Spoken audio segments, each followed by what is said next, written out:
Above and all things. In your name we pray, amen.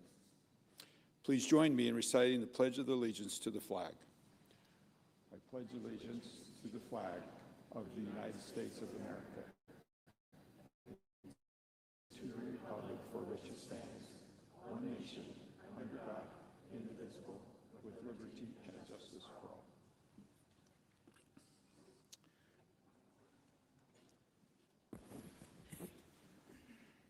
The clerk will read a communication to the Senate.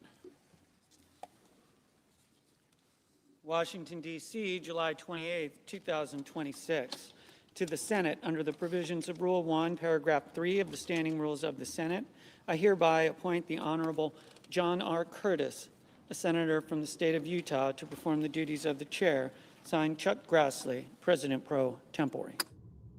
Under the previous order, the leadership time is reserved. Morning business is closed. Under the previous order, the Senate will proceed to executive session and resume consideration of the following nomination, which the clerk will report.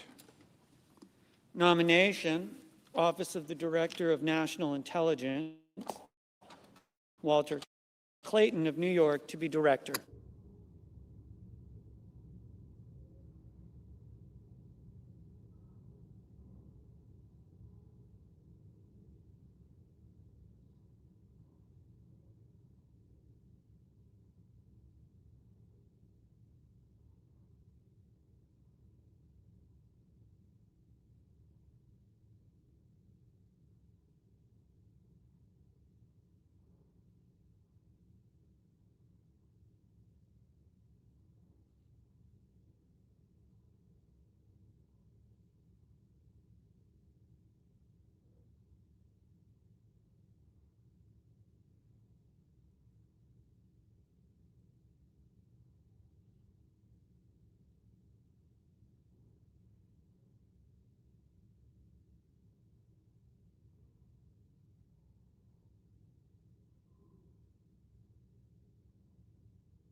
Senator from Iowa.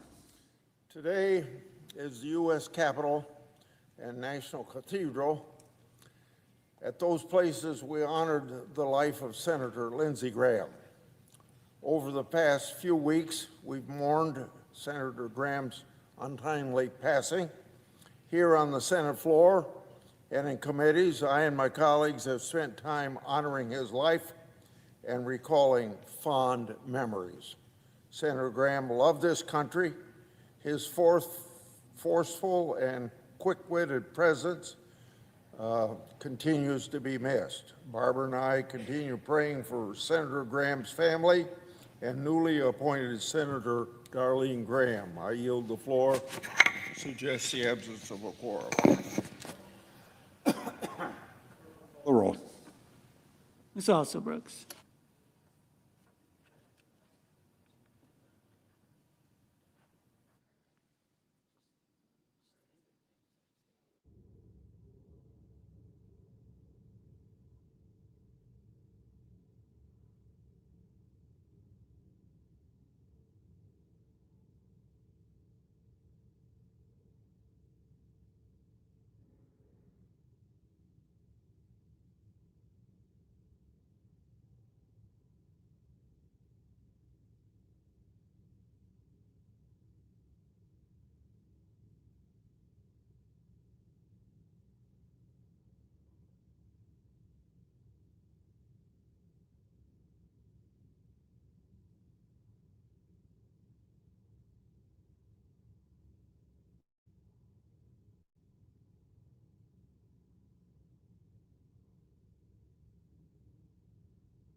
Mr. President, The senator from Alabama. I ask unanimous consent that we dispense with the quorum call. Without objection. Thank you, Mr. President. Mr. President, 2 weeks ago, I stood alongside so many of my Senate colleagues from both sides of the aisle in a press conference announcing the Russian sanctions legislation.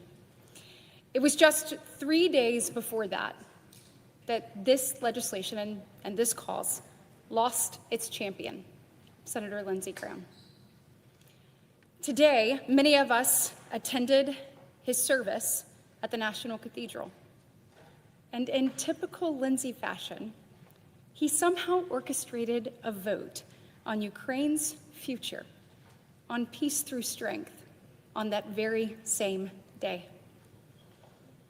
While this sanctions bill quickly amassed bipartisan support across the Senate, it took more than a year of tireless work by one man and a few friends, Senator Dick Blumenthal, Senator Jeanne Shaheen, and Senator Roger Wicker, to finally get this to the floor.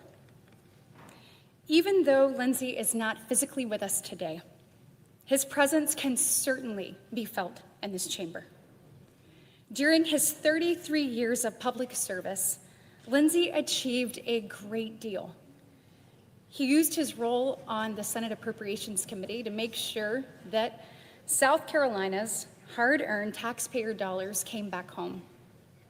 He was a fierce and outspoken advocate for the most vulnerable among us, the unborn. He led the fight to repeal Section 230 because he believed in protecting the next generation online. He believed in blind justice, in defending the Constitution, and in confirming judges to the bench who would uphold the law. And he was an incredible colleague, mentor, and friend. But Mr. President, this list of accomplishments, while it doesn't even span all of the things he did, it's impressive.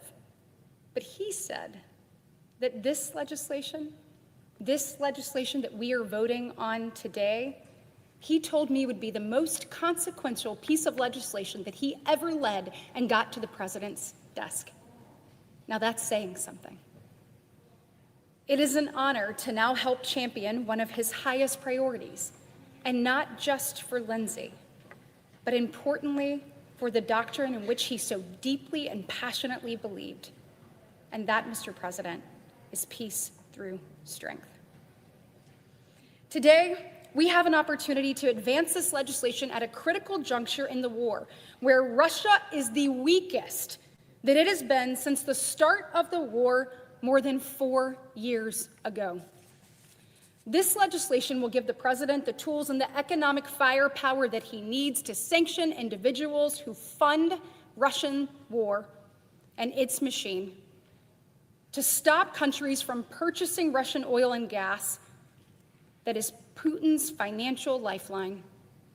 And it will also hold the regime in Tehran accountable for fueling 47 years of terrorism around the globe.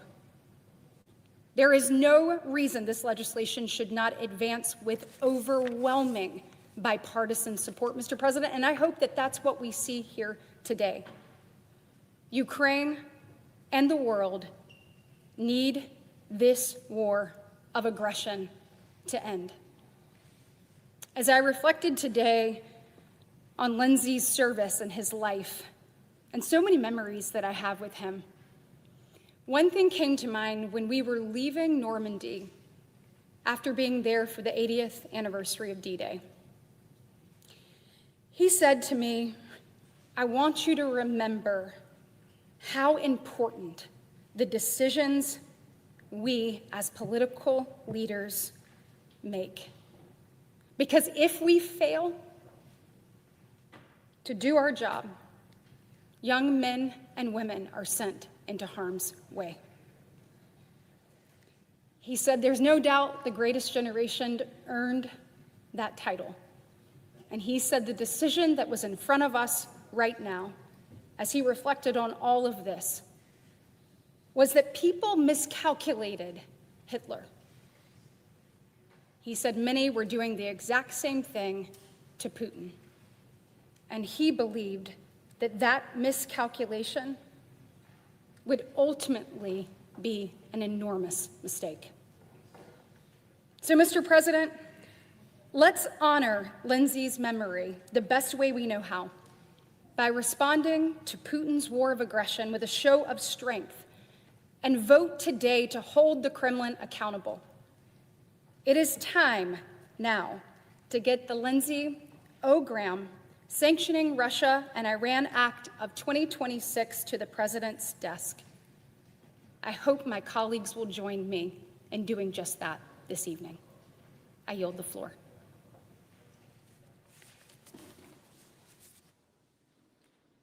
President, The Democrat leader. first let me thank the senator from Alabama for her poignant and strong and much-needed words, and let me thank my colleague from New Hampshire for, along with Senator Blumenthal, leading the fight in this very important issue.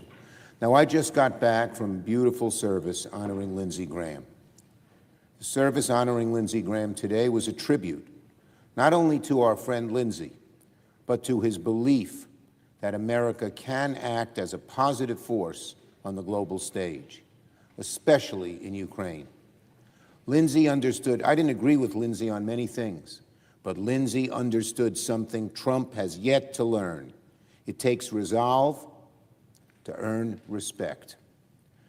Instead of standing strongly behind Ukraine and squarely against Vladimir Putin, Trump has tried and failed to pander to Russia. At a time when Ukraine is turning the tide in the war against Putin, we must show the Ukrainians that our Congress and our country are fully behind them, and show Putin that his war is a losing battle, because the people of the United States and this Senate stand behind the Ukrainians.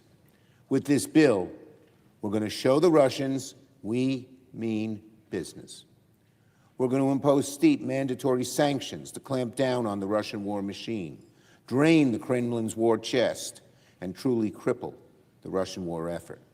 That's how you make a bully like Putin listen, by putting real pressure on him to end this devastating war. Words will not do. Actions matter. This is strong action, strong medicine. And Trump should not pass up, better not pass up this opportunity. If Trump tries to abuse these tools and continue kowtowing to Putin, he'll only make himself and our country look weaker. Make no mistake, there's an overwhelming majority in this country that wants to see Russia defeated and Ukraine victorious in this fight against Putin's authoritarian invasion. President Zelensky has reiterated that Ukraine is changing the tide in this war and gaining momentum every day. We're seeing it happen with our own eyes. Lindsey Graham spent his final days trying to help Ukraine achieve victory. We ought to do the same in the days, weeks, and months ahead. Now, on mail-in voting, Trump's desperation to avoid, this is my opening statement because we just opened at 5 o'clock. Trump's desperation to avoid accountability at the polls this November grows every passing day. Yesterday, Trump begged the Supreme Court to help him block mail-in ballots in every corner of the country. Hey, Donald, did you also tell the court that you yourself voted by mail just a few months ago? Everyone knows that mail-in voting is safe and secure, and apparently so do you. It's absurd. Trump is pleading for the highest court in the land to make it harder for millions of Americans to vote using the same method he used to submit his ballot earlier this year. We all know why. Trump sees the writing on the wall for November and thinks he can escape accountability from voters. Trump knows just how bad a bind he's in. Trump can't defeat the crippling costs, or Trump can't defend the crippling costs working families see every time they go to the grocery store or the gas pump. Trump can't defend the rampant corruption that has allowed his family to make billions of dollars off the American people. And Trump can't defend the unrelenting chaos he's unleashed in American streets. But Trump can't defend himself from Americans' wrath at the ballot box in November either. Senate Democrats are working round the clock to make sure every eligible American voter can cast their ballot without interference, intimidation, obstruction. You can hear it in every lawsuit, executive order, and desperate plea to the court. Trump is afraid of the voters, not of voter fraud. I yield the floor. Senator from New Hampshire. Mr. President, I come to the floor today in support of the Lindsey O. Graham Sanctioning Russia and Iran Act. I want to applaud Senator Schumer's comments about supporting this legislation to try and end the war in Ukraine. I applaud Senator Britt, Senator Wicker, and of course, Senator Blumenthal, who has worked for over a year to get to this point, and thank Senator Darlene Graham for her efforts to support this legislation. I had the privilege of traveling with Senator Graham earlier this month on what tragically turned out to be his final codel. We all know that he was a tireless advocate for Ukraine. He knew that Ukrainians stand on the front lines of freedom. This legislation is designed to cut off Vladimir Putin's most important resource in his war against Ukraine, his money. And you can see from this poster, what this legislation does is impose mandatory sanctions that target Russia's war machine. It clamps down on Russia's shadow fleet. It strengthens financial and export restrictions, and it enforces targeted duties on top purchasers of Russian oil and gas. This includes sanctions against the Russian Central Bank, which keeps Russia's war economy afloat, Sberbank, the country's largest lender, and Gazprom Bank, which has helped finance Russia's energy exports. It also sanctions Russia's energy sector and the executives who run it. The major state energy projects that generate billions for the Kremlin, and future Arctic energy projects designed to keep that revenue flowing. For the first time, this bill would impose sanctions on the Russia shadow fleet and any foreign vessel that's used by the Russian government for sanctions evasion. It would impose tariffs on imports from the top 5 countries buying Russia crude oil or natural gas. And it would impose tariffs on imports from those top 5 countries facilitating Russia's oil sanctions invasion. And we know who topped that list in 2025. It was China. They topped both lists. They continue buying Russian oil even as Russia kills civilians and kidnaps Ukrainian children. And as sponsors of this bill, we've worked hard to protect our allies, those who have worked hard to get off of Russian natural gas purchases. Now, some have raised concerns about the tariff provisions in this bill. They say that President Trump has used tariffs indiscriminately to target our closest allies. Well, I agree. But in the case of this bill, Congress is explicitly directing these tariffs for one unambiguous purpose: to increase the pressure on Vladimir Putin and end his unprovoked war against Ukraine. That's why this bill is narrowly targeted at the worst actors supporting Russia. I saw the consequences of Putin's strategy firsthand earlier this year on a congressional visit to Odessa. It was winter. Ours was the first official congressional delegation to visit Odessa. The Russians had destroyed every bridge going into the city, except the one that our convoy crossed over, that the engineers, Ukrainian engineers, had managed to patch together. And sadly, it's not a new phenomenon, because Russia deliberately targets civilian infrastructure to break the will of the Ukrainian people. And it attacks American businesses. It attacks the grain silos and ships that help feed the world. And you can see what they're doing. This is a rescue worker at a Philip Morris factory in Kharkiv. They've attacked Coca-Cola, Cargill, Mondelez. Others have been deliberately hit. And when we met with business people who were working for those American companies in Ukraine, they said they believed they were being deliberately targeted by Russia. So for those people who are concerned about these tariffs, consider the cost of continuing to do nothing. Pressure is the only language Vladimir Putin understands. It's the only thing he responds to. And that's why it's critical that we pass the Lindsey O. Graham Sanctioning Russia and Iran Act today. The Ukrainians are making great progress. They're striking deep inside of Russia. They're targeting defense factories and oil facilities that enable Putin's war. And now is the time for us to do everything possible to put pressure on Putin. President Zelensky supports this bill. Everything that reduces Russia's revenues reduce the ability for Russia to continue the war against Ukraine. As ranking member of the Senate Foreign Relations Committee, I believe this is the only bill that Congress has before it that has a realistic path forward for imposing new sanctions on Russia. This is our best opportunity to support Ukraine, who are defending not just their country, but the rest of Europe from an increasingly aggressive Russia. And so, Mr. President, I call on all my colleagues to vote for this bill, to send Vladimir Putin a bipartisan message in a language that he understands. Let's pass the Lindsey O. Graham Sanctioning Russia and Iran Act. I yield the floor. Mr. President. Senator from Mississippi. First, I ask unanimous consent to waive the mandatory quorum call with respect to the cloture motion on the motion to proceed to calendar 454 H.R. 5334. Without objection. Thank you, Mr. President.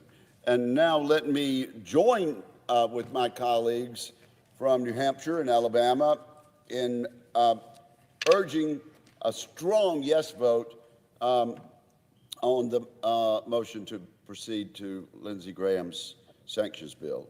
A number of us gathered today, as we've already heard, at the National Cathedral for Senator Lindsey Graham's funeral. And in a few moments, we will vote to advance a bill that Lindsey Graham made possible. During the past few days, we have heard a number of stories about Lindsey Graham's many idiosyncrasies. His endless energy, he's been called the Energizer Bunny. His quotable jokes, his non-quotable quips, his one-of-a-kind personality. We also remembered his steadfast love for freedom and his intolerance for tyrants.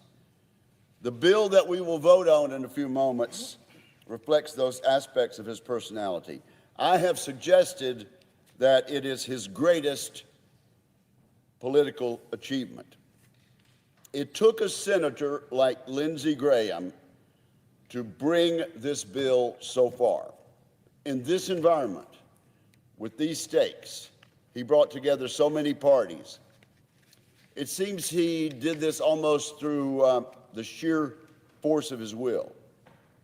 I have seen that drive for 32 years, since we came to Washington together as freshmen in 1994. Again, I say, this could turn out to be Lindsey Graham's greatest legislative achievement. The Lindsey Graham sanctions bill will advance the cause of freedom, and it will combat Vladimir Putin's war machine. It will go after Vladimir Putin, his inner circle, and the shadow fleet they use to evade sanctions. It will hold accountable those who purchase the most Russian oil and gas. It will also take aim at China production, and it will maintain sanctions pressure on Iran. These policies will save human lives. They'll pave the way for even more impressive battlefield achievements by Ukraine. The Ukrainians have been resourceful from day one. For 4 years, the freedom fighters have managed to stand against a country 4 times the size of theirs. And today, Ukraine is using long-range drone strikes to take the war to Russia. I hope to meet with President Zelensky of Ukraine soon. He regularly refers to these drone strikes as long-range sanctions. Let's give Ukraine even more sanctions, even more tools to fight back against the dictator Putin. This bill will be a moral achievement, Mr. President. It's a clear statement about the aggressor in Russia and the nation he is attacking. Ukraine targets facilities in Russia used to wage war. On the other hand, Vladimir Putin targets apartments, neighborhoods, churches, and corner stores. As Ukraine defends its homeland, Vladimir Putin callously sends the sons of Russia into bloodshed. He's not persuaded by appeals to human rights. I've made no secret of my complete disgust for the dictator Vladimir Putin and for his many war crimes against the Ukrainian people throughout this unprovoked conflict. If we've learned anything about the Russian despot, Vladimir Putin, over the course of this war, it's that the slaughter of civilians, and even his own Russian troops, gives him no pause. His soulmates are the dead dictators of the previous century, Mr. President. Pol Pot, Hitler, Mussolini, and Stalin. Vladimir Putin's name deserves to be stated among those desperate war criminals. He disregards human life, but he does prize the strength of his war machine, and for this, Putin relies on his energy sales, and that's what we're getting to with this bill. This legislation will help curtail those energy sales. It will put maximum economic pressure on Vladimir Putin. This is the one thing, apparently, the only thing he understands. President Trump and President Zelensky have long extended the hand of peace. Time and again, Putin has answered with more violence, more destruction, and more innocent Ukrainian and Russian lives snuffed out. Lindsey Graham understood Putin's calculation, and he wrote a bill to hit Putin where it hurts. We'll have a chance to act on that bill today. I expect an overwhelming majority vote in favor. Thank you, Mr. President. The senator from Idaho. Mr. President, fellow senators, I come to the floor here to support the bill that we're going to vote on here pretty quickly, and that is on a Russia and Iran sanctions bill. It's no secret that this thing has been worked on for a long, long time. It's also no secret that this is a bipartisan effort. I think you heard both sides speaking about this, and there's good reason for that. At nearly 4.5 years, Russia's full-scale invasion of Ukraine has dragged on far too long. We all want to see this war end. Now, with Russia's forces taking heavy losses on the battlefield and its economy showing signs of strain, Putin's war machine is in crisis. It is time to ramp up the pressure on Russia and finally bring this conflict to an end. To help accomplish this, this bill would impose sanctions against two of our foremost adversaries at the current time, Russia and Iran, as they deepen cooperation and coordination against U.S. interests.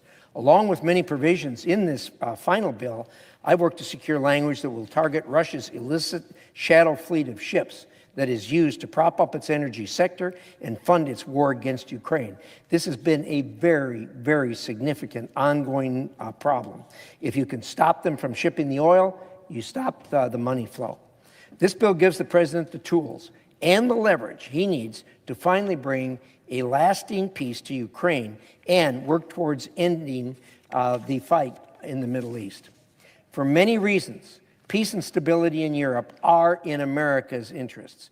Russian aggression threatens this stability, and it can't be tolerated. I urge my colleagues to pass this legislation and send it to the president's desk as soon as possible. Thank you, Mr. President. I yield the floor.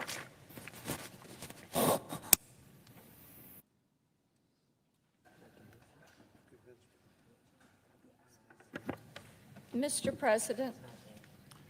The senator from Tennessee. Thank you, Mr. President. Before I begin my remarks, I commend each of my colleagues who've come to the floor to speak on the Russia sanctions bill and how important it is that we get this passed. This is a measure I have supported, and I am so pleased we're finally taking a vote and taking action on that. Mr. President, what we have been hearing a lot about in our office and what Tennesseans are talking about is this issue of fraud. And what we have seen is how some of these Democrat-run state governments have just gone crazy with committing fraud. There is fraud in Medicaid, in immigration, in elections. Elected officials have a responsibility to prevent fraud. Voters expect them to be good stewards of taxpayer dollars. They expect them to uphold the principle of one person, one vote. Instead, we have seen Democrats put fraudsters and illegal aliens and their issues ahead of any concerns that are expressed by taxpayers and by American citizens. We should all be grateful that President Trump and his administration are bringing this malfeasance to an end. Here are some examples. Last week, Health and Human Services froze $1 billion in Medicaid payments to California and Minnesota for allowing fraud to flourish in their states. Now, of course, you heard the hue and cry about this was not fair. But fraud has been persistent in their Medicaid programs. Now, under Gavin Newsom's watch, government spending in California has surged from $209 billion a year to more than $350 billion. That is your tax dollar that you are sending to the federal government. The federal government sends it to California and to Minnesota. And what do? They waste it. They allow fraud to take up those dollars that hardworking taxpayers have earned and sent to the federal government. Looking at how this Medicaid spending has exploded is unbelievable. The California state auditor has repeatedly flagged billions of these expenditures as questionable payments, including to potential fraud operations. But state Democrats have continued to push the money out the door. The administration noted that $221 million of the frozen funds would have gone to people with unsatisfactory immigration status. That is, illegal aliens, individuals that are not here legally. So that's the California Medicaid situation. Now, Governor Walz in Minnesota has similarly overseen billions of dollars in fraud, especially through their state's Medicaid program. Fake child care centers, fake autism therapy services, fake senior care facilities, all of it fake, billing millions for non-existent services. This fraud could help explain why Minnesota has the second highest per enrollee Medicaid spending under Obamacare. The second highest. California and Minnesota are far from alone. Dr. Oz, who serves as CMS administrator, recently warned that Chinese organized criminal groups in New York have stolen millions of dollars through fraudulent Medicaid billings. Here's an example of what is happening in New York State. Within a single 1-mile radius in New York City, 64 adult care centers billed to Medicaid, which distributed, get this, $2.1 billion in one neighborhood. That is 64 adult care centers within a 1-mile radius. These centers must be door to door. So many of them. When I talk to Tennesseans, they cannot believe that this is tolerating, that it's allowed to happen. Where were the people that were supposed to be in charge? Why are these criminals allowed to continue to steal from the American taxpayer? The simple answer is that Democrats have allowed these schemes to happen for whatever reason. They just look the other way.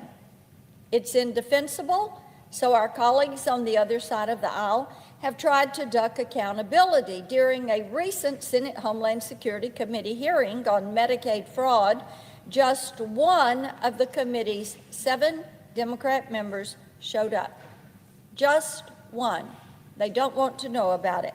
While encouraging fraud in government programs, blue states have opened the door to fraud in federal elections. Last week, New Jersey disclosed that the state registered 6,600 non-citizens to vote due to a glitch.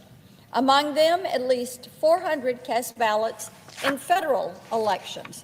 This should come as no surprise. New Jersey is one of 14 states that does not require any ID whatsoever to vote, and it refuses to compare its voter rolls with the federal SAVE database at the Department of Homeland Security, which verifies every person's immigration status.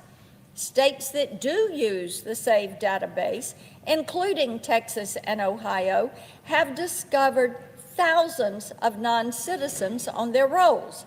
President Trump recently announced that DHS estimates that approximately 278,000 non-citizens are registered to vote nationwide, a figure that is likely an undercount because blue states refuse to cooperate with the administration's anti-fraud efforts.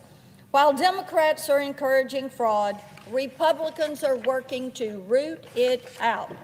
Just this month, I joined several of my Republican colleagues in launching the Senate Anti-Fraud Task Force, which will work hand in hand with the administration to examine waste, fraud, abuse in federal programs. I also introduced the Fraud Accountability Act to make clear that fraud counts as a deportable offense under the Immigration and Nationality Act, and that any deportable offense can lead to denaturalization.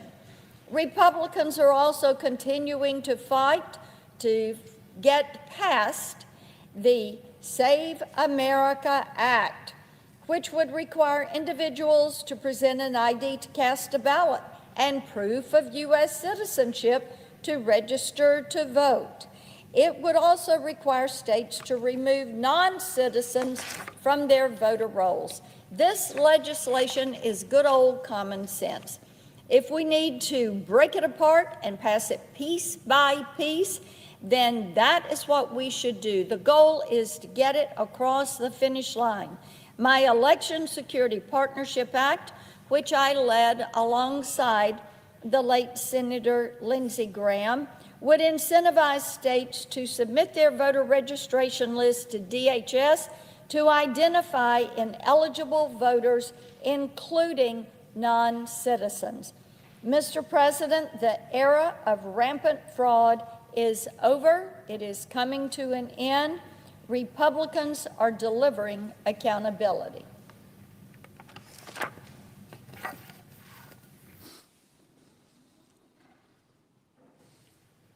Mr. President, Senator from Arkansas. I speak today in support of Mr. Jay Clayton's nomination to be the next Director of National Intelligence. Earlier this month, Mr. Clayton appeared before the Senate Intelligence Committee, where he answered hundreds of written questions for the record and provided detailed testimony on his approach to serving in this new role.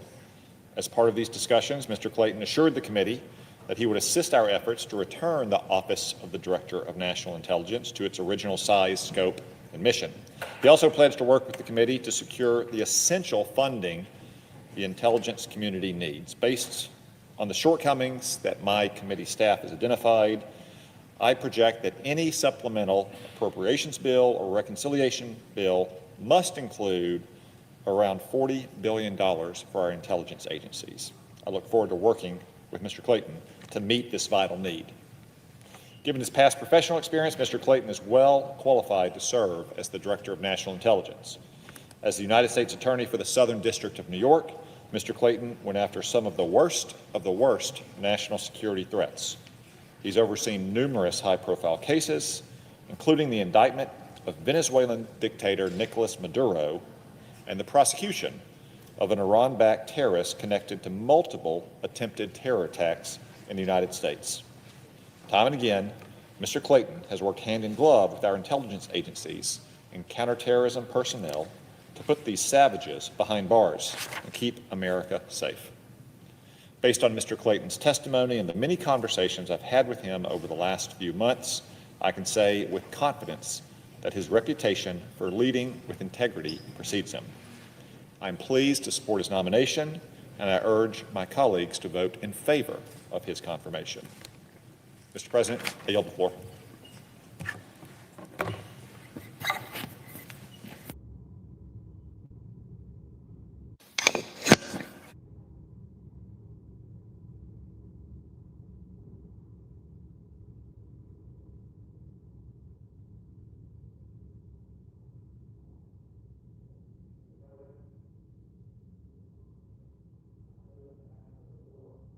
We'll call the roll. Ms. Alsor-Brooks.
It's the senator from Oregon. I ask unanimous consent to vacate the quorum call. Without objection.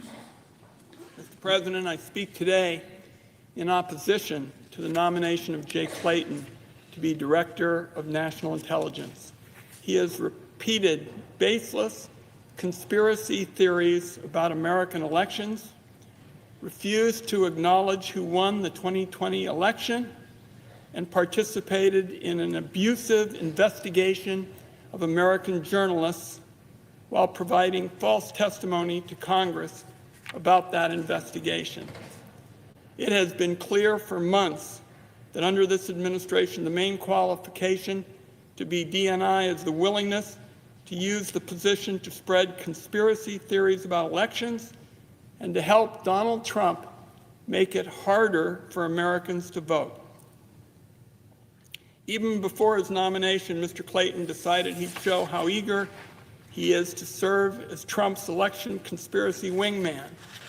Now, he is the U.S. attorney in the Southern District of New York, yet we all saw him on television talking about elections in California and insisting, without any evidence, that America was doing a terrible job with election integrity. I was especially alarmed by his conspiracy mongering about vote by mail. That's how my home state of Oregon has been voting successfully for years. On June 8th, just a few days before he was nominated, Mr. Clayton was on television talking about how a, quote, one group approach was using vote by mail dishonestly. That is ridiculous. The first two senators elected by mail were a Democrat and a Republican. Vote by mail benefits rural voters who live far away from polling stations. Vote by mail benefits older people who may not be able to drive. It's never been partisan, certainly not until Donald Trump, aided by people like Jay Clayton, made it a part of the attack on American democracy. Mr. Clayton didn't offer a shred of evidence to support his conspiracy theories. So I asked him point blank, Mr. President, who were these mythical election bandits? In his responses to written questions, he said he was, quote, only asking questions. Mr. President, that's the stock and trade for conspiracy theorists. The moment they're asked to provide some evidence, any evidence for claims, they fall back on, I was just asking questions. That's my excuse. It's fundamentally dishonest. It's also behavior that shouldn't be tolerated in someone responsible for providing Congress and the public assessments based on actual intelligence. Now, as we all saw during his disastrous nomination hearing, Mr. Clayton also refused to acknowledge the simple fact about Joe Biden winning the 2020 election. Everybody knows the truth here. The only reason to avoid the question is to satisfy the Trump ego. But that's what Mr. Clayton did, signaling Donald Trump and the whole country that he is never going to stand up to Donald Trump, not ever. I'm also deeply concerned about Mr. Clayton's role in the abusive subpoenas issued to the journalists at the New York Times. Mr. Clayton is the U.S. attorney in the Southern District. He signed the subpoenas. He's responsible for the effort to intimidate the press. He's also responsible for the numerous mistakes and errors committed by the attorneys under him, which even included a subpoena to a journalist's mother. This whole mess came out in a court hearing last week, where not only did the judge criticize the government attorneys, the government itself, Mr. President, acknowledged its numerous errors and mistakes before eventually withdrawing the subpoenas. All that's bad enough, but it also raises serious questions about Mr. Clayton's testimony to the Intelligence Committee that I sit on. 8 days before that court hearing in which the government acknowledged its mistakes, Mr. Clayton testified repeatedly that the government had followed all the required procedures. That was obviously false. The only question is whether Mr. Clayton knew it at the time that his testimony was false. If he didn't know, then he had no idea what his own office was doing, despite having signed the subpoena, which isn't a great justification for somebody to lead the intelligence agencies. If he did know, then he may have willfully misled Congress.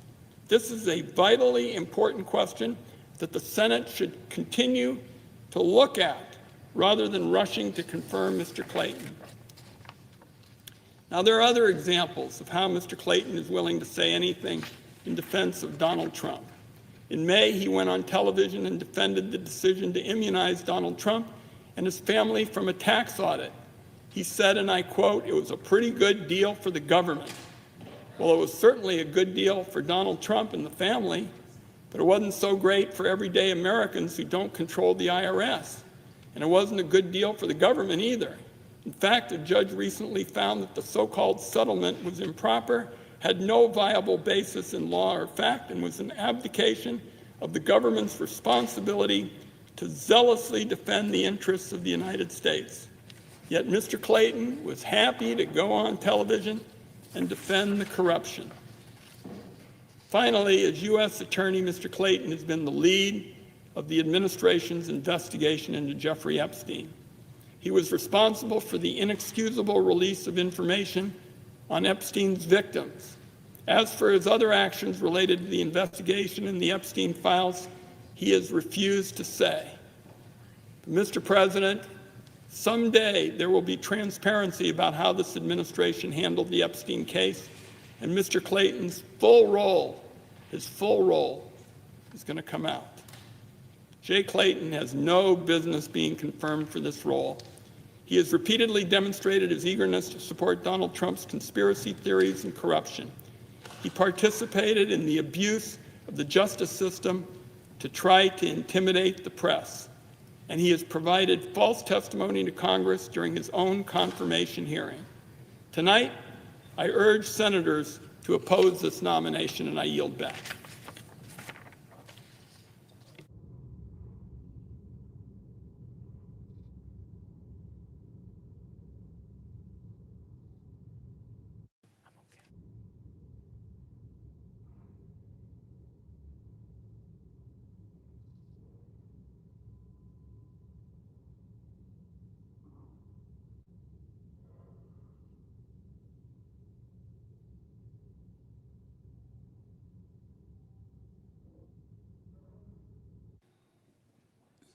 Senator from Oregon. I would note the absence of a quorum. The clerk will call a roll. Ms. Alsobrooks.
Mr. President, Ready, Whip. I ask unanimous consent the quorum call be vitiated. Without objection. I ask unanimous consent to start the vote immediately. Without objection. Occurs on the nomination. As for the ayes and nays. Is there a sufficient second? There appears to be. The clerk will call the roll. Ms. Alsobrooks, Mr. Armstrong, Ms. Baldwin, Mr. Banks, Mr. Barrasso.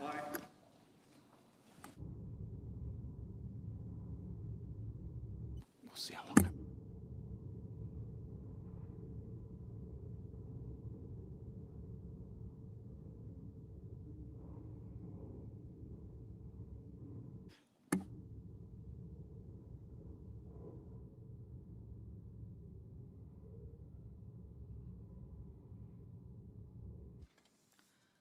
Mr. Bennett, Mrs. Blackburn, Mr. Blumenthal, Ms. Blunt Rochester, Mr. Booker, Mr. Bozeman, Mrs. Britt, Mr. Budd, Ms. Cantwell,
Mrs. Capito, Mr. Cassidy, Ms. Collins, Mr. Coons, Mr. Cornyn, Ms. Cortez Masto, Mr. Cotton, Mr. Kramer, Mr. Crapo, Mr. Cruz, Mr. Curtis, Mr. Dane,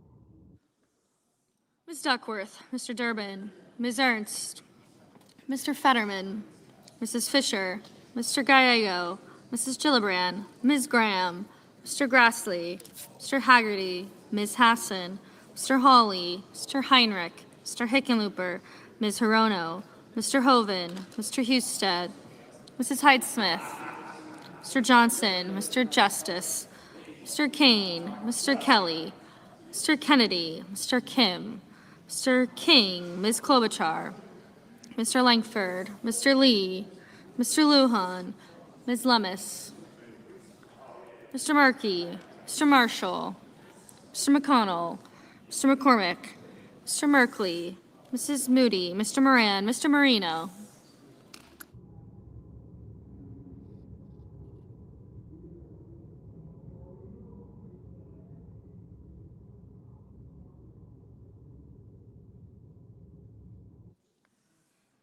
Ms. Murkowski, Mr. Murphy, Mrs. Murray, Mr. Ossoff, Mr. Padilla, Mr. Paul, Mr. Peters, Mr. Reed, Mr. Ricketts, Mr. Risch, Ms. Rosen, Mr. Rounds, Mr. Sanders, Mr. Schatz, Mr. Schiff, Mr. Schmidt, Mr. Schumer, Mr. Scott of Florida, Mr. Scott of South Carolina, Mrs. Shaheen, Mr. Sheehy, Ms. Slotkin, Ms. Smith, Mr. Sullivan, Mr. Thune, Mr. Tillis, Mr. Tuberville, Mr. Van Hollen, Mr. Warner, Mr. Warnock, Ms. Warren, Mr. Welch, Mr. Whitehouse, Mr. Wicker, Mr. Wyden, Mr. Young.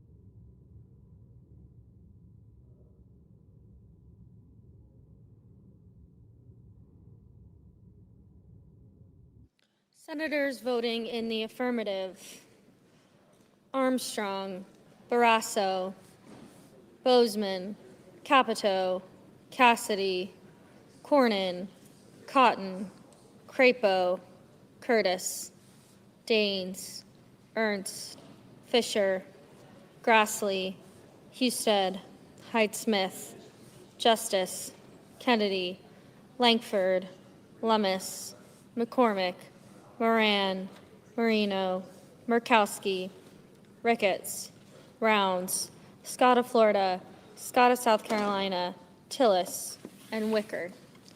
Senators voting in the negative: Alsobrooks, Baldwin, Bennett, Blunt Rochester, Booker, Cantwell, Coons, Durbin, Fetterman, Gallego, Gillibrand, Hassan, Heinrich, Hickenlooper, Kelly, Kim, King, Klobuchar, Merkley, Padilla, Peters, Reed, Rosen, Schatz, Schiff, Slotkin, Smith, Warnock, Welch, Whitehouse, and Wyden.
Mr. Murphy. Mr. Murphy, no.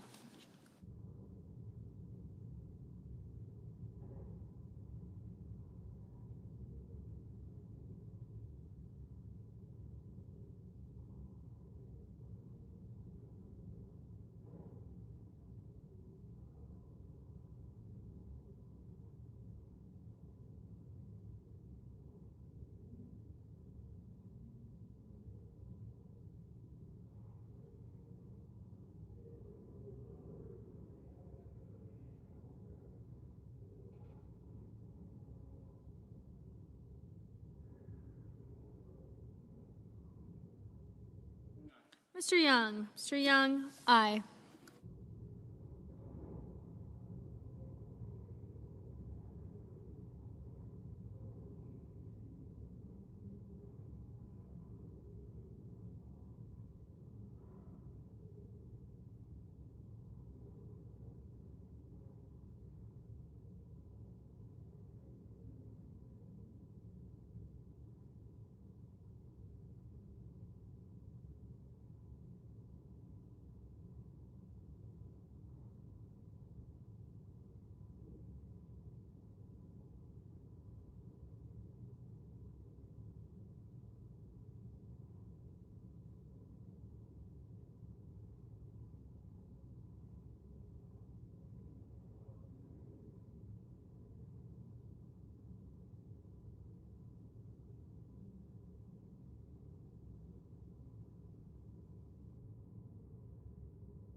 Mrs. Moody.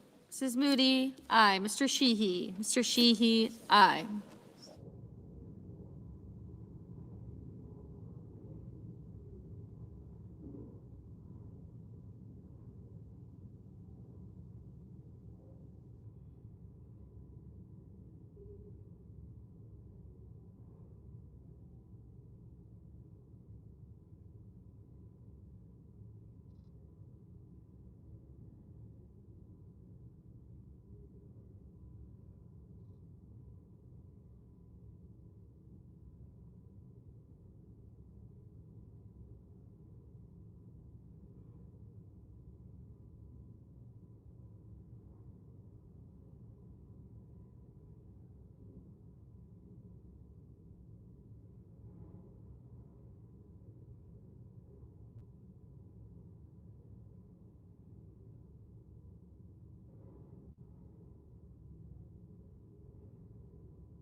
Mrs. Blackburn. Mrs. Blackburn, aye.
Mr. Kramer. Mr. Kramer, aye.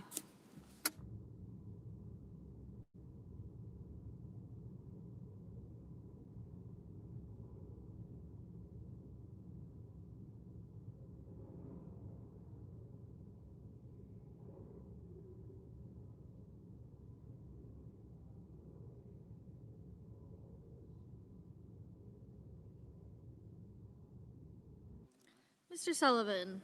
Mr. Sullivan, aye.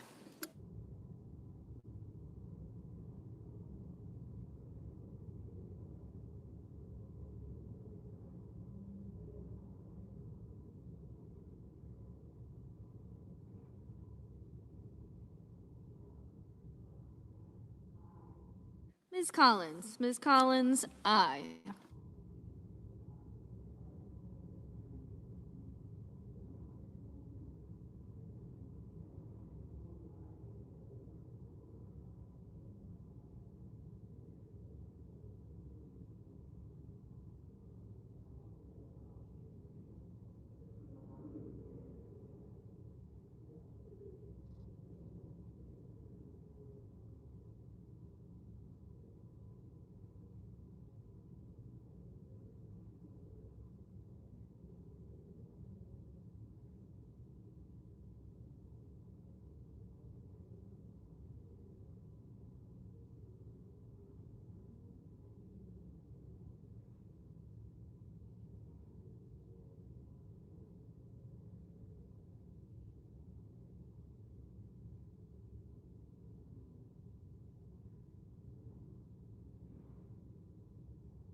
Mrs. Murray.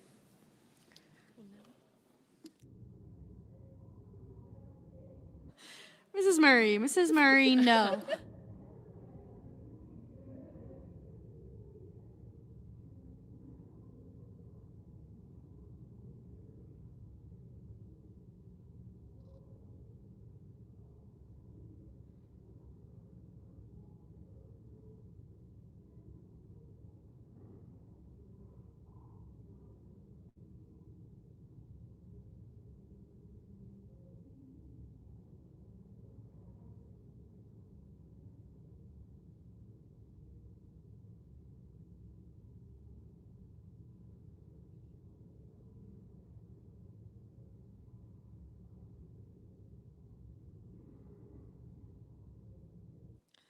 Ms. Hirono. Ms. Hirono, no. Mr. Paul. Mr. Paul, aye.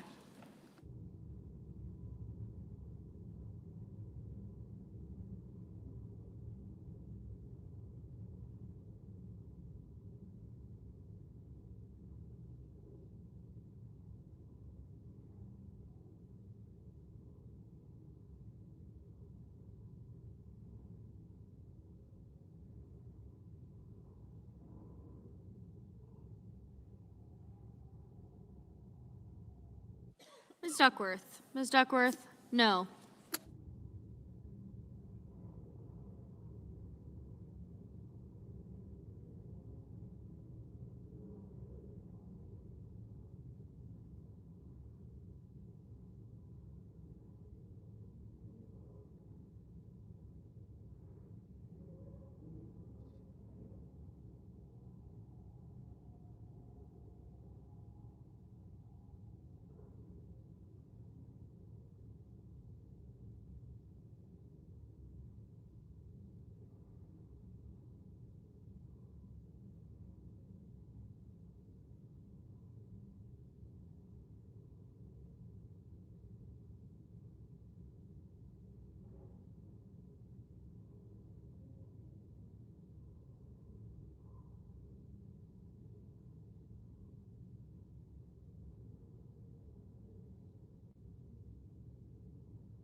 Mr. Johnson.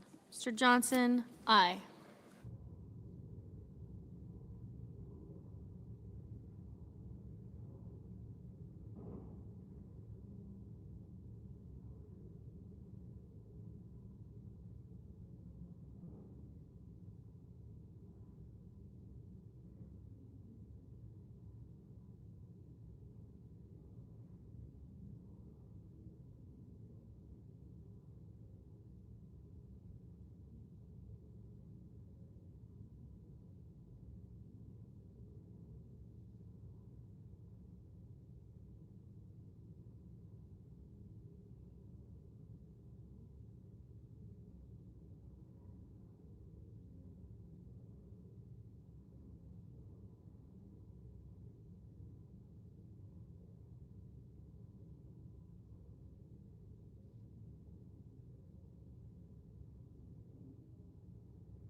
Mr. Budd. Mr. Budd, aye. Mr. Thune. Mr. Thune, aye.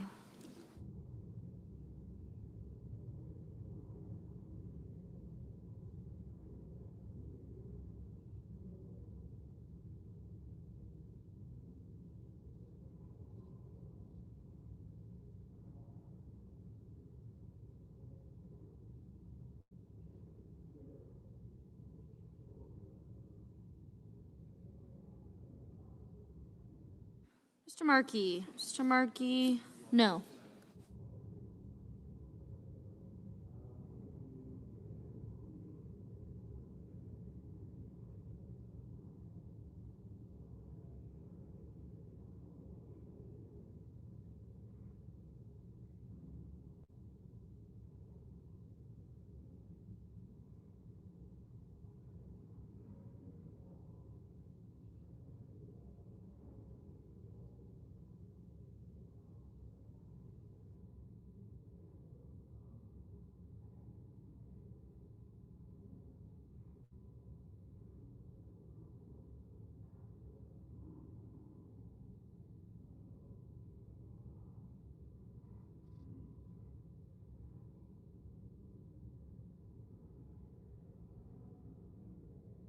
Mr. Ossoff. Mr. Ossoff, no.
Mr. Risch. Mr. Risch, aye.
Mr. Sanders. Mr. Sanders, no.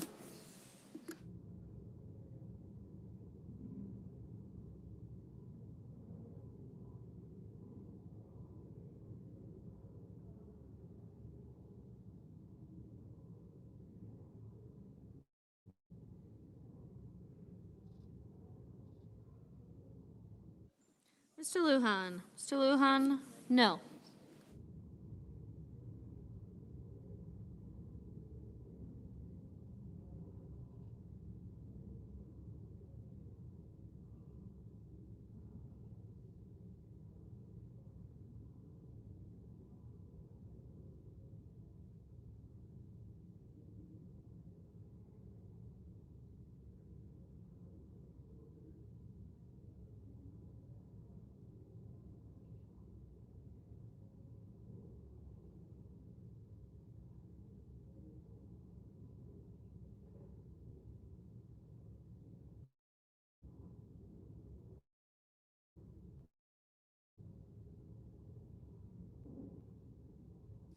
Ms. Warren. Ms. Warren, no. Mr. Blumenthal. Mr. Blumenthal, no. Mr. Banks. Mr. Banks, aye.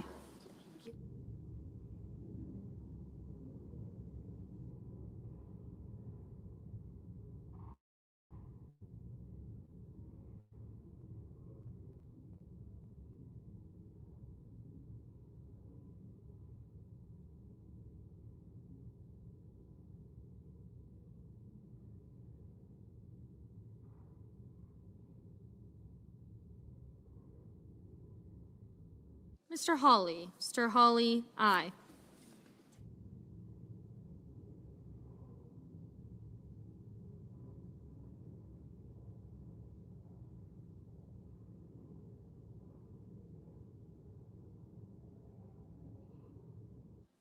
Mrs. Shaheen. Mrs. Shaheen, no. Mrs. Britt. Mrs. Britt, aye.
Mr. Schmidt. Mr. Schmidt, aye.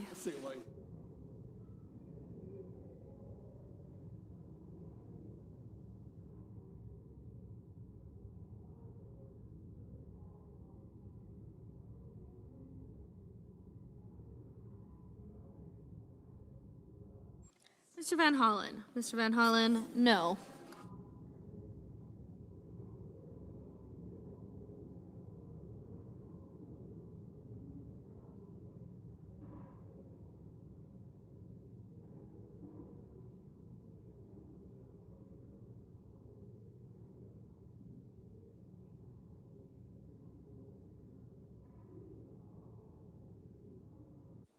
Mr. Tuberville.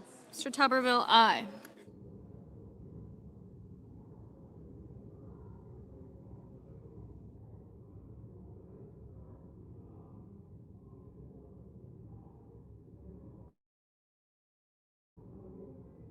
Ms. Cortez Masto. Ms. Cortez Masto, no.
Mr. Haggerty. Mr. Haggerty, aye.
Mr. Lee. Mr. Lee, aye.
Mr. Hoven. Mr. Hoven, aye.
Mr. Warner. Mr. Warner, no.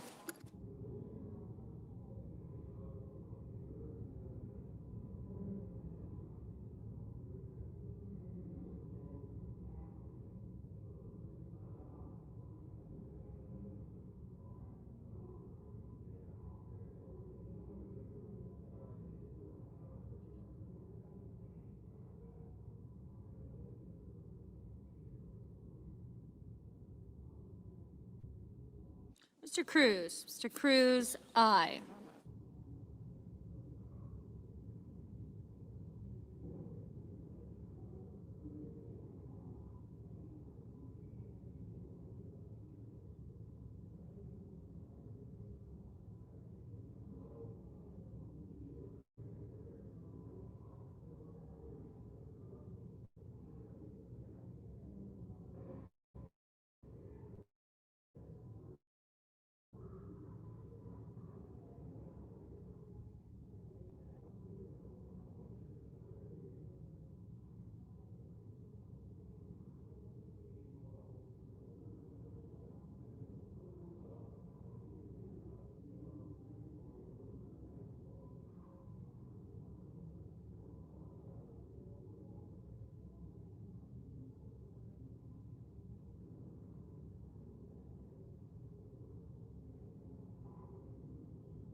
Mr. Schumer. Mr. Schumer, no.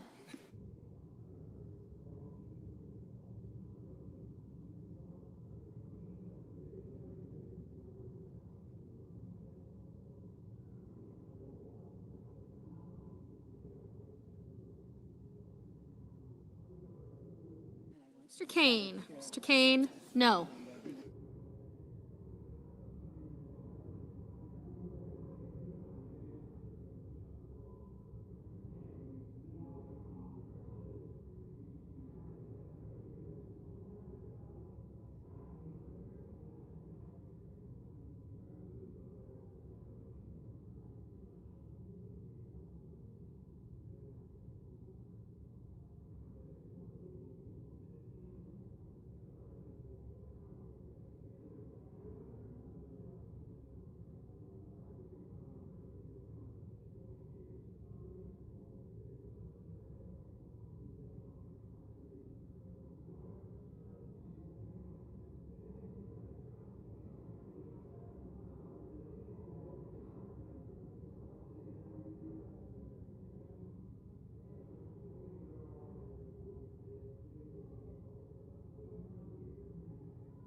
Mr. Marshall. Mr. Marshall, aye.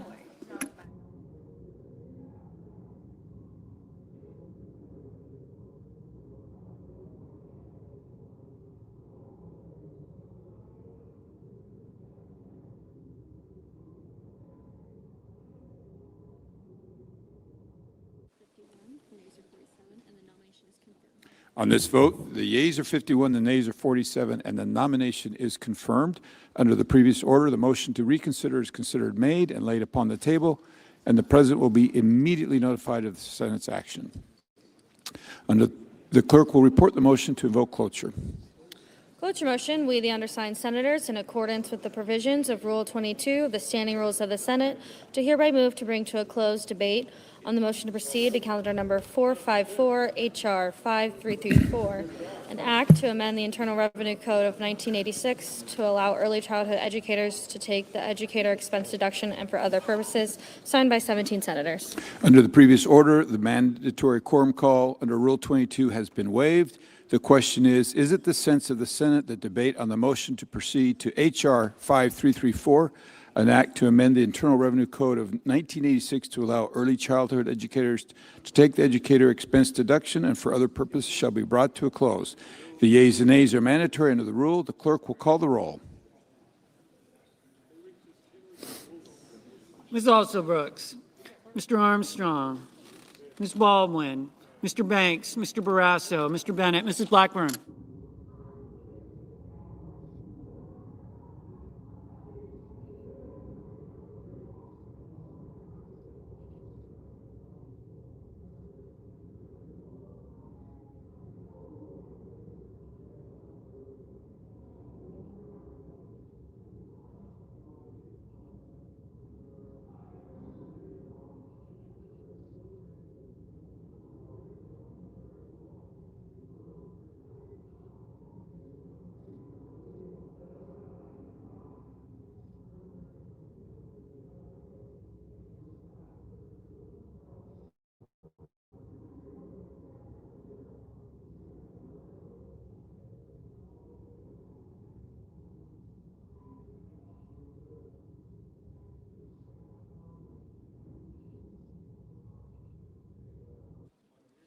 Mr. Blumenthal, Ms. Blunt Rochester, Mr. Booker, Mr. Bozeman,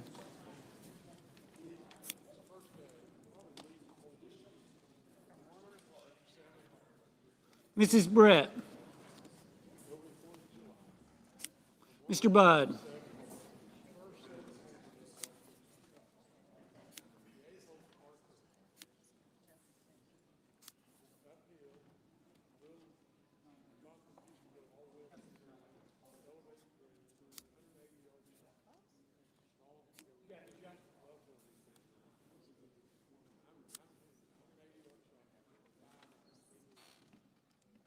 Mrs. Capito, Mr. Cassidy, Ms. Collins, Mr. Coons,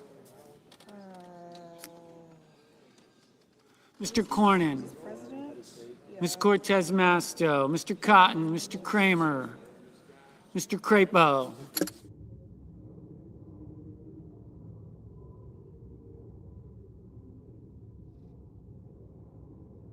Mr. Cruz, Mr. Curtis. So, members of national legislatures of foreign countries and members of the European senators and ministers. Mr. Daines, Ms. Duckworth, Mr. Durbin, Ms. Ernst, Mr. Fetterman, Sergeant Arms, House. Mrs. Fisher, I think that's not on the list.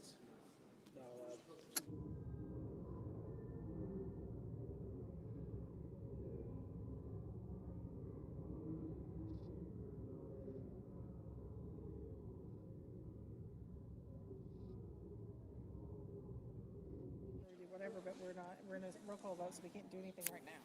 Mr. Gallego, Mrs. Gillibrand, Ms. Graham, Mr. Grassley, I mean, I get it, but like, that's not. Mr. Haggerty, Ms. Hassan.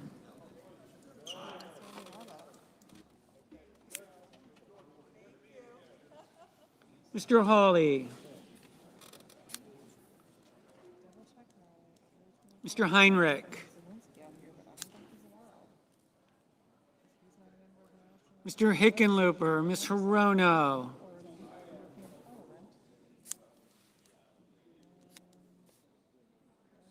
Yeah, but we're in a vote, so they, yeah, exactly. Okay, I just want to double check, okay. Mr. Hoven.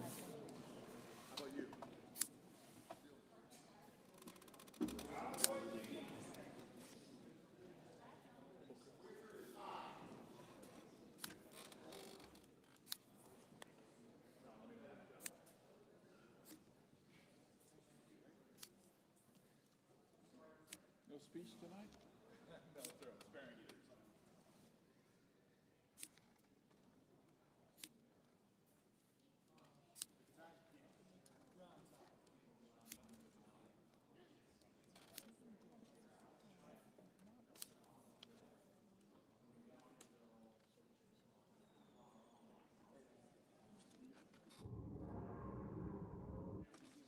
Mr. Husted, Mrs. Hyde Smith. It is members of national legislatures or members of the European Parliament. We are in a vote, so we cannot ask consent. You're welcome.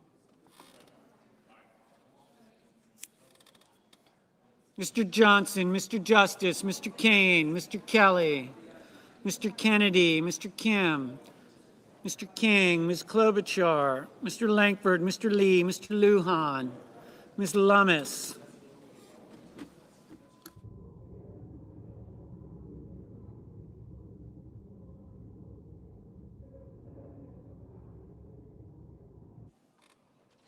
Mr. Markey, Mr. Marshall.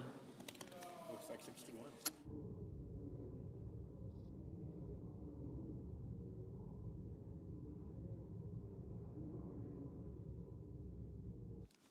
Mr. McConnell, Mr. McCormick,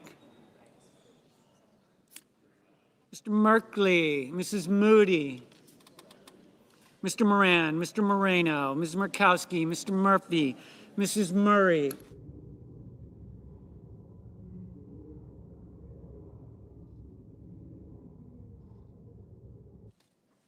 Mr. Ossoff, Mr. Padilla, Mr. Paul, Mr. Peters, Mr. Reed, Mr. Ricketts, Mr. Risch, Ms. Rosen, Mr. Rounds, Mr. Sanders, Mr. Schatz, Mr. Shipp,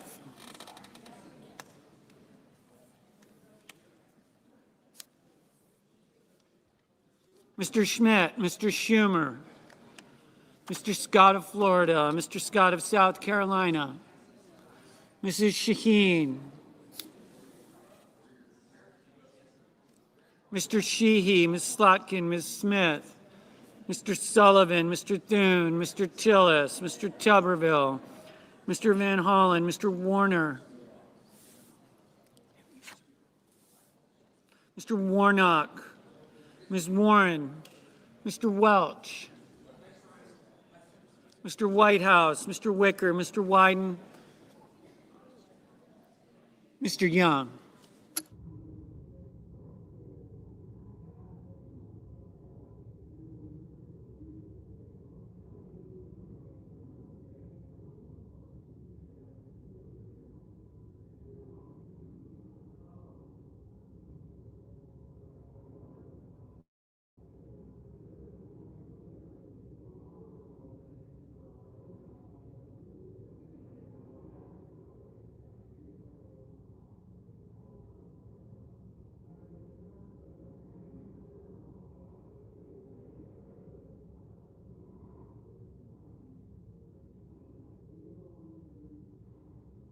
Senators voting in the affirmative: Also Brooks, Armstrong, Baldwin, Banks, Blackburn, Booker, Budd, Cantwell, Capito, Cassidy, Cornyn, Cortez Masto, Kramer, Crapo, Cruz, Curtis, Duckworth, Durbin, Ernst, Fetterman, Gillibrand, Grassley, Haggerty, Hawley, Heinrich, Hickenlooper, Hoven, Husted, Hyde-Smith, Justice, Kane, Kennedy, King, Langford, Lee, Lujan, Marshall, McCormick, Merkley, Moran, Moreno, Peters, Reed, Ricketts, Rosen, Rounds, Schatz, Schmidt, Scott of South Carolina, Sheehy,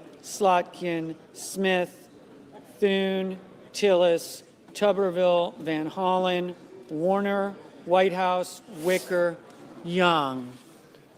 Mr. Kelly, aye. Mr. Bennett, aye. Mr. Schiff, aye. Mr. Blumenthal, aye. Mrs. Britt, aye.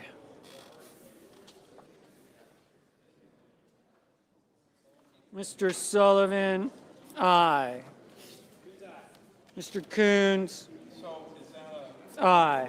Senators voting in the negative: Blunt Rochester, Hirono, Paul, Sanders, Warren.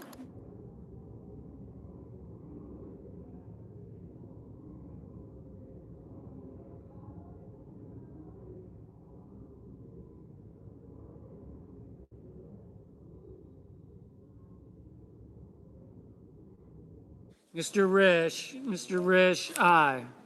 Ms. Klobuchar, aye.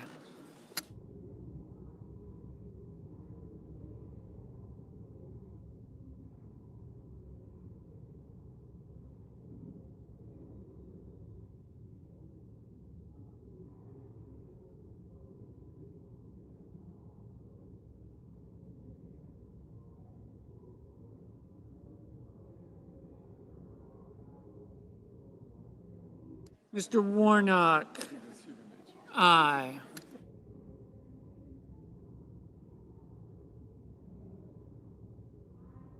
Mrs.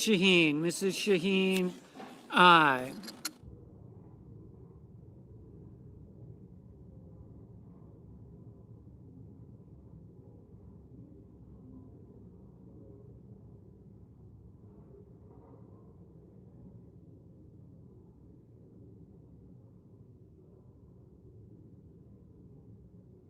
Mr. Schumer, aye.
Mr. Welch, no.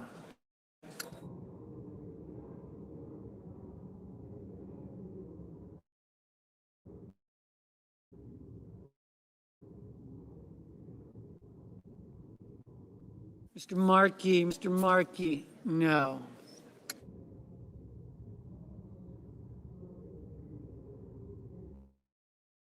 Mr. Johnson, aye.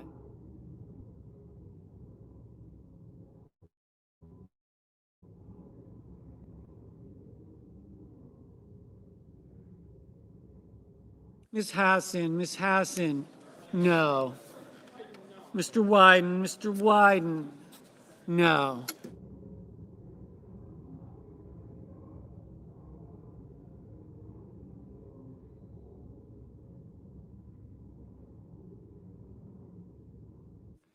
Mrs. Murray, aye.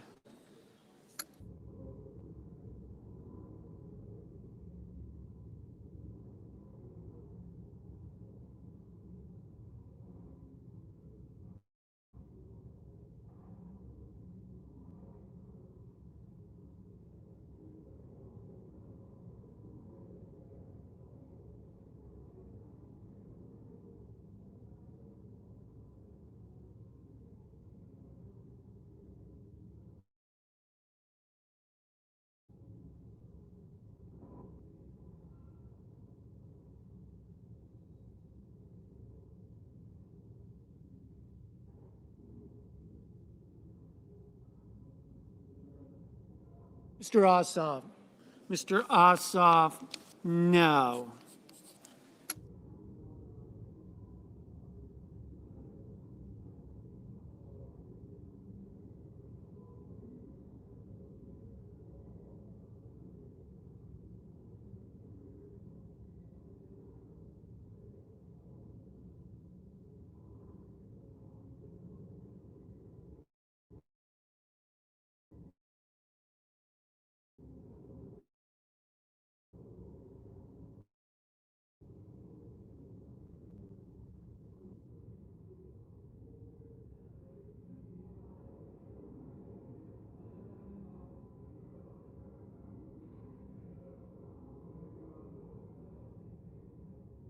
Mr.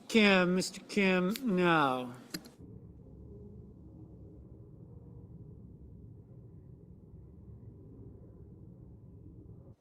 Mr. Barrasso,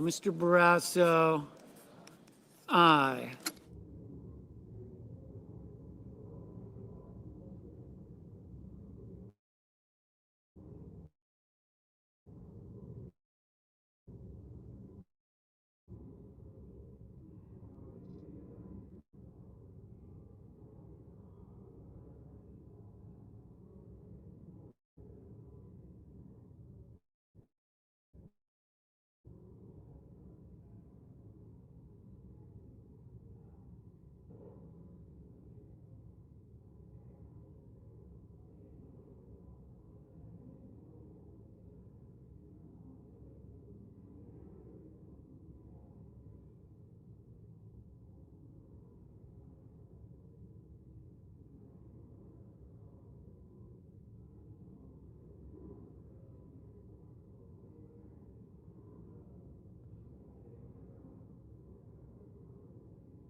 Mr. Daines, aye.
Mrs.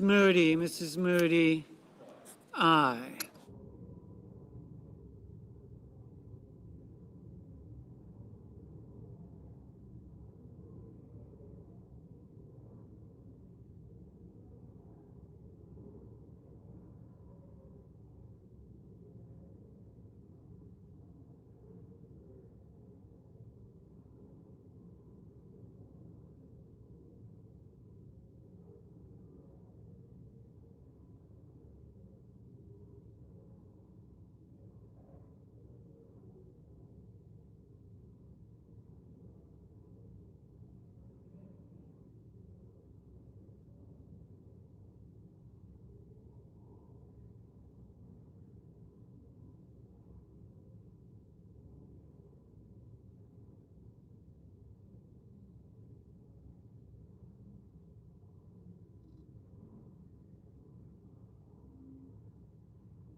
Mr. Padilla, no.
Ms. Lummis, aye. Would I-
Mr. Scott. Mr. Scott of Florida, aye.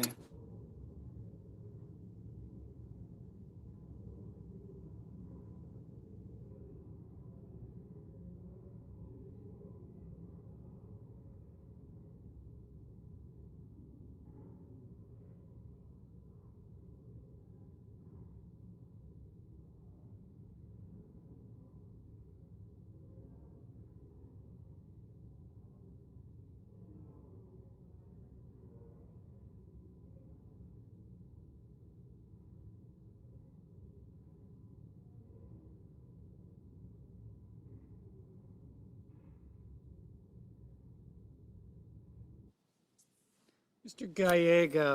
Gallego, aye.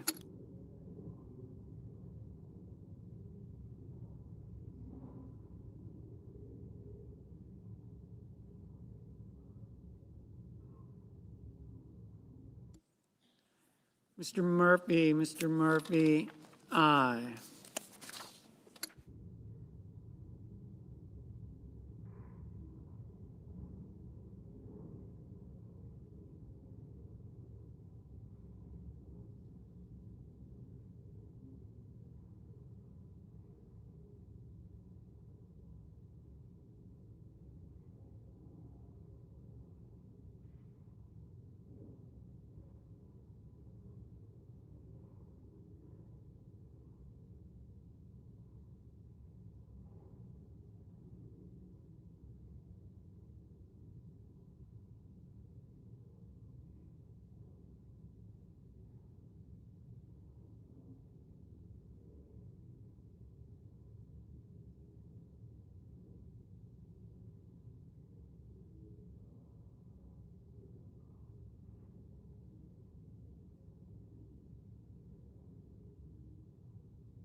Ms. Collins, aye.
Ms. Murkowski, aye.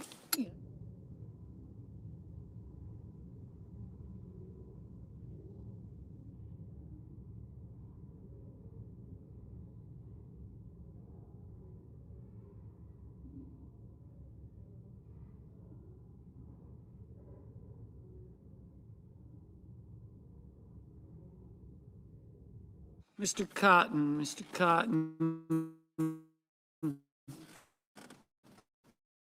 aye.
Mr. Bozeman, aye. Mrs. Fisher, aye.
On this vote, the yeas are 86, the nays are 12. 3/5 of the Senate duly chosen are and sworn. Having voted in the affirmative, the motion is agreed to.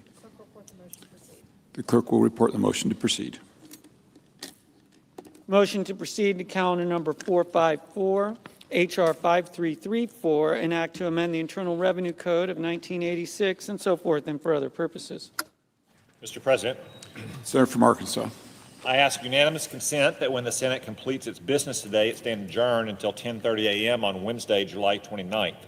That following the prayer and pledge, the journal of proceedings be approved to date, the morning hour be deemed expired, the time for the two leaders be reserved for their use later in the day, morning business be closed, and the Senate resume consideration of the motion to proceed to calendar number 454, HR 5334, post-cloture. Further, that the Senate recess tomorrow from 12:30 to 2:15 p.m. for the weekly conference meetings, and that all time during leader remarks, recess, and adjournment count post-cloture on the motion to proceed to HR 5334. Without objection. If there is no further business to come before the Senate, I ask that it stand adjourned under the previous order following the no doubt scintillating remarks of Senator Welch. Without objection. I thank the senator. Senator from Vermont. Mr. President. The senator from Vermont. Thank you.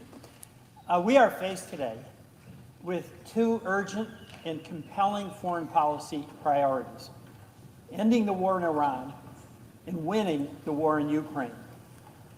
The war in Iran is increasing the world price of oil, enriching Putin's Russian wanton war machine. On February 27th, just before the start of the U.S.-Iran war, oil was at $70 a barrel. Last week, it was up to $100 a barrel. And if the Strait of Hormuz is closed again, experts warn prices could surge up to $125 a barrel, driving up fuel, fertilizer, and food costs. And with every $10 increase in global oil prices, Putin's war machine receives a windfall of more than $1.5 billion a month. $1.5 billion a month in extra revenue. If oil reaches $125 a barrel, as many experts predict, Putin's windfall would be $9 billion a month, or $108 billion a year. It's a very compelling reason why, to win the war in Ukraine, we must end the war in Iran. It is also a reason why taking up the Graham-Blumenthal Russia sanctions bill is urgent. From the first day of Putin's savage attack on Ukraine, thank you.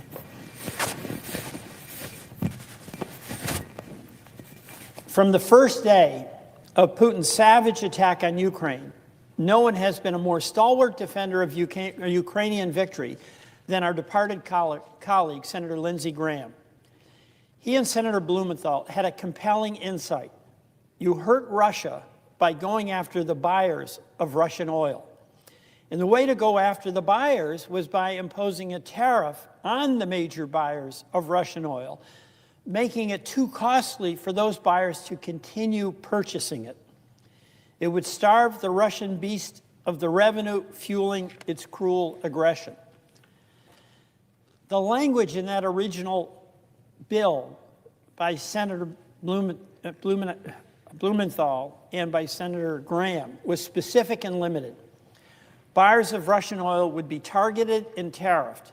It was a limited and specific delegation of congressional tariff authority that could be used for the limited and sole purpose of cutting off oil revenue to Russia, all for the purpose of assisting U.S. efforts to help defend Ukrainian freedom and repel Russian aggression. That's why the original Graham-Blumenthal bill had 84 bipartisan co-sponsors, myself enthusiastically among them. But we are now on the threshold and are now considering a new version of the Graham-Blumenthal bill, one that Senator Graham and we understand the White House has signed off on. But we have to remind ourselves, in any delegation of congressional tariff authority to the executive, the statutory language must be specific and it must be limited to the purpose of squeezing Russia in its oil revenues. To achieve Senator Graham's goal, starving Russia of its oil revenues, care must be taken in the drafting to guarantee that outcome and that outcome only, and not language that would facilitate other outcomes. In broad terms, the revised Graham-Blumenthal bill does two things. Number one, it imposes tariffs at the discretion of the executive of up to 100% on the top 5 purchasers of Russian oil and gas. Number two, it allows the executive to impose 100% tariffs on the top 5 countries, quote, facilitating, unquote, the evasion of sanctions on Russian oil. Madam President, my concern is with this second provision. there is a fatal absence of specificity as to what countries could be considered facilitators or what conduct or the extent of that conduct that could constitute being a facilitator. In the bill text, the new tariffs would apply to, quote, countries in which foreign persons are knowingly engaging in transactions, activities, or services that circumvent or assist any third party to circumvent any sanction related to oil that originated in the Russian Federation. This language is very general. In effect, this would be a blanket delegation of congressional tariff authority to the executive, all in the name of targeting a facilitator that the executive could target and tariff any country for any reason under the methodology of this language. Congress cannot and Congress must not give this type of blanket delegation of tariff authority to this executive, or for that matter, to any chief executive. Madam President, we are all very much indebted to Senator Graham and Senator Blumenthal for their relentless pursuit of a Russian sanctions bill, and to the many others who have fought to keep Ukraine at the center of the Senate's agenda. Colleagues like Senator Shaheen, Senator Wicker, Senator McConnell, Senator Whitehouse, Senator Risch, and Senator Murkowski, among others, have all been critical to protecting freedom in Ukraine and America's national security interest in Europe. But in all my own personal conversations with Senator Graham, and I suspect in all the discussions my colleagues had with Senator Graham, he was always focused on specific and binding language that would enable and it would require the executive to impose tariffs on buyers of Russian oil, not on undefined facilitators. Senator Blumenthal spoke to Senator Graham just before he died, has informed us that Lindsey was over the moon about this bill. But Madam President, you and I both know Senator Graham was really unique among us. Despite the open-ended language about facilitators, Senator Graham had a unique relationship with President Trump. And if any among us could have persuaded President Trump to carry out Congress's narrow and limited intent, it was Senator Graham. But without Senator Graham, our language must specify our intent and do so with absolute clarity. Go after the buyers. That was Senator Graham's goal. And we must have language that makes achieving that goal real.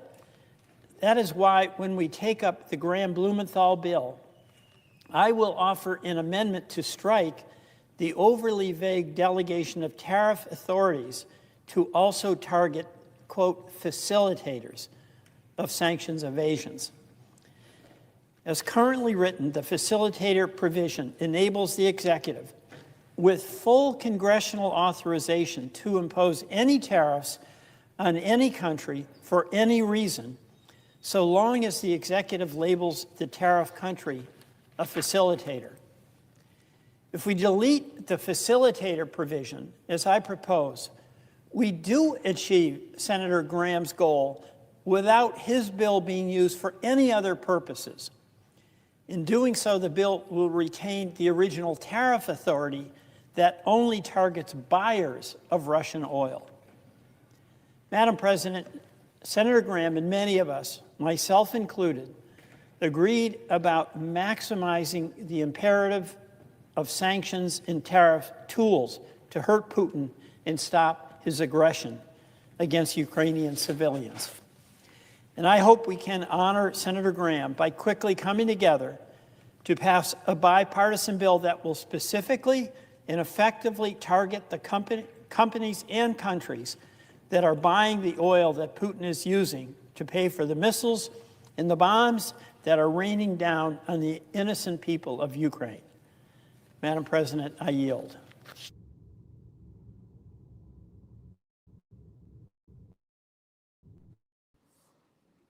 Under the previous order, the Senate stands adjourned until 10:30 a.m. tomorrow.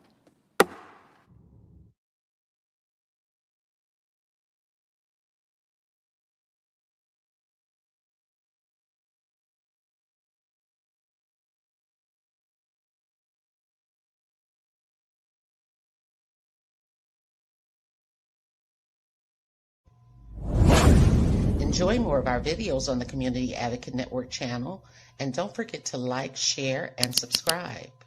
If you would like to advertise your service, special announcement, or event, you may contact us at the Community Advocate Network at gmail.com. For community resources and services, exclusive articles, and video content, join our private community on Patreon. Link is in the bio.